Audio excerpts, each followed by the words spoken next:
How often do I have to forgive someone who sinned against me? If someone does something wrong against me multiple times, even if they repent and apologize, am I supposed to keep forgiving them? Is there a limit to how much we're supposed to put up with in such a situation? Peter here likely thinks he's being extremely generous and gracious by suggesting that we forgive each other even 7 times for such repeat offenses. I think most of us have trouble really forgiving others and forgetting even 1 time, let alone 7. And so Jesus' response is quite unexpected. He says not 7 times, but 77 times. Of course, Jesus does not mean that we should forgive someone 77 times, and if they do something the 78th time, then they're out.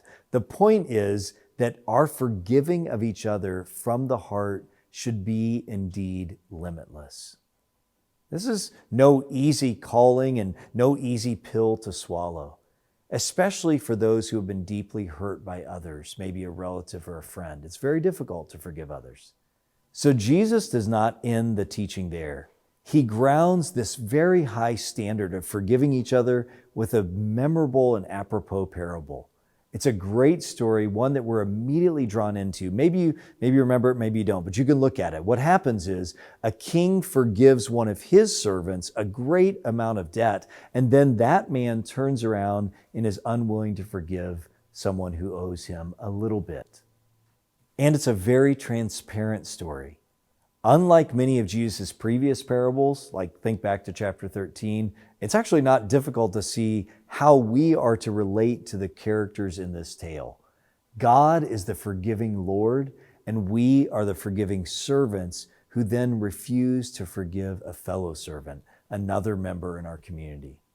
And once we see these analogies, we realize that no matter how grievously or even how frequently our brother or sister sins against us, this is nothing compared to our daily sins against God. And just as God's overabundant love and compassion enables Him to forgive much, so too must we forgive the much smaller debt that is owed to us by our brothers and sisters. Such a perspective of humility and gratitude toward God, once we see that that's how God treats us, that's what resources our ability to forgive one another.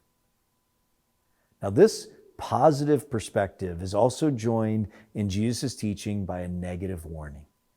If we, Jesus says, conduct our lives in the community with a lack of heart forgiveness towards each other, then we actually show ourselves to not truly be part of Jesus' discipleship people.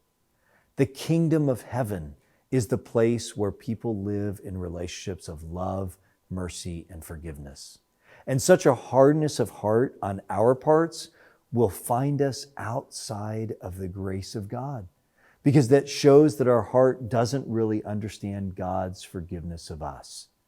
The implication of 1835 can be no less, but by the grace of God, through the gift of the Spirit, we can forgive others. And as we grow, not perfectly always, but as we labor towards forgiving others and grow in a posture and attitude of forgiveness, this shows ourselves to be the ones who have seen and tasted God's own forgiveness, to be followers in the way of Christ.